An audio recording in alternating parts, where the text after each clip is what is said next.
Hello दोस्तों, हम वापस आ चुके हैं एक और दिल दहला देने वाली कहानी के साथ, जिस सुनने के बाद आप लोगों के रोंगटे ज़रूर खड़े हो जाएंगे। तो दोस्तों, कहानी को ध्यान से सुनते रहिए और इन्जॉय कीजिए इस कहानी को, और साथ ही साथ हमारे इस चैनल को सब्सक्राइब भी कीजिए और हमें भी आगे बढ़ने का एक मौका दीजिए। तो दोस्तों, कहानी शुरू करते हैं हम अब। ये बात उन दिनों की है जब मैं 9वीं कक्षा में पढ़ता था। तब मेरी उम्र सिर्फ 14 साल की थी। कुछ समय में मैं अपनी फैमिली के साथ रहता था। मेरी फैमिली में मेरे मम्मी पापा और मेरी छोटी बहन थी। मेरे पापा एक गवर्नमेंट की नौकरी करते थे, इसलिए हमें सरकारी क्वार्टर में रहना पड़ता था। जब मेरे पापा का प्रमोशन हुआ, तब हमने उस कॉलोनी से एक बड़ा सा फ्लैट ले लिया। उसके बाद हमने एक नए फ्लैट में शिफ्ट हो गए। मैं बहुत खुश था, क्योंकि मैं सोच रहा था कि मैं एक अपना अलग कमरा लूँगा। पता नहीं क्यों जिस दिन से हम उस घर में रहने के लिए गए, तब से मुझे उस घर में अजीबोगरीब सी बेचैनी महसूस होने लगी। उस घर में मुझे देर रात सोने की आदत हो गई थी, क्योंकि हमारा टीवी चैनल वाला हर रात को एक नई फिल्म दिखाता था और मेरे मम्मी पापा और बहन दूसरे कमरे में जल्दी सो जाते थे। शुरू शुरू में तो सब कुछ ठीक लगा था, लेकिन अचानक मुझे एक रात को जब मैं अपने बेड पर बैठकर मूवी देख रहा था, तो अचानक से मुझे रूम के बाहर किसी की आवाज़ सुनाई दी। मुझे लगा कि मम्मी यहाँ से पानी पीने के लिए उठी होंगी। मैंने ध्यान नहीं दिया। हाँ, लेकिन मैंने टीवी की आवाज़ को थोड़ा धीमा कर दिया।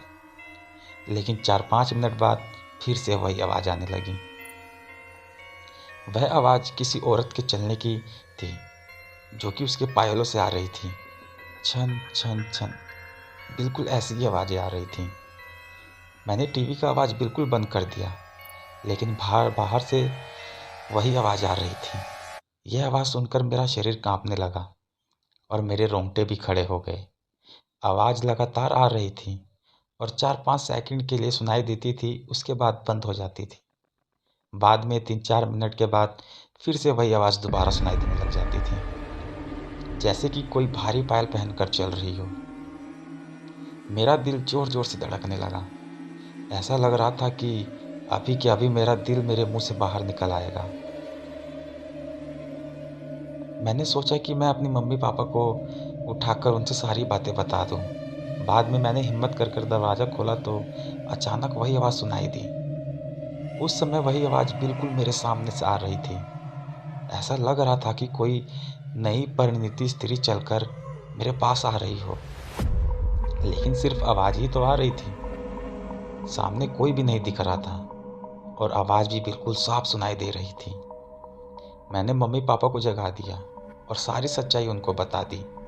मेरे पापा इस बात को मानने के लिए बिल्कुल भी तैयार नहीं थे। वैसे भी वह सब पूरी नींद में ही थे।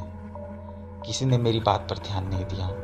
बाद में मैंने अपनी मम्मी अपने पापा के साथ उनके कमरे में ही सो गया। ऐसे ही 3-4 दिन निकले। फिर वह आवाज़ की आदत उस आवाज़ की मुझे आदत पड़ गई। आवाज़ आने का कोई भी समय नहीं होता था। कभी वह 10 बजे आ जाती थी, फिर कभी 10:30 बजे। परंतु एक बात तो पक्की थी कि वह आवाज़ सिर्फ मुझे ही सुनाई दे रही थी और दूसरी किसी को भी नहीं। 8-9 महीने बाद हमें एक नया फ्लैट मिल गया और हम वहाँ शिफ्ट हो गए। उसी फ्लैट में हमारी जगह पर नए लोग रहने के लिए आ गए थे। वह हमारे जान पहचान के लोग थे। उनका बेटा मेरा बहुत अच्छा दोस्त था और उनका फैमिली भी मेरी काफ़ी बड़ी थी। एक दिन वह अंकल हमारे घर पर आए और हमसे पूछने लगे कि क्या आपको कभी भी किसी की आवाज़ सुनाई दे रही थी? बस यही बात सुनकर मुझे पूरा यकीन हो गया कि वह कोई मेरा वहम नहीं था। उस अंकल के पूरे परिवार को वह आवाज़ सुनाई दे रही थी। आखिर में मेरी मम्मी पापा को यकीन हो गया कि मैं झूठ नहीं बोल रहा था। बाद में उन लोगों ने घर में पूजा पाठ करवाया। हमने ये बात जानने की बहुत कोशिश की थी कि उस घर में आखिरकार हुआ क्या था। तब जाकर पता चला कि उस घर में एक नहीं बल्कि 6-6 आत्माएं रहती थीं। उस बात को 14 साल हो गए हैं और अब मैं बड़ा हो गया हूँ। मुझे पता नहीं कि क्या आज भी वह आवाज़ सुनाई दे रही है या नहीं, लेकिन आज भी मैं उस आवाज़ के बारे में सोचता हूँ तो मेरा मन बहुत ज़्यादा डर जाता है। भगवान की कृपा से आज सब कुछ ठीक है। तो दोस्तों ये कहानी आपको कैसी लगी प्लीज़ मुझे कमेंट कर ज़रूर बताना।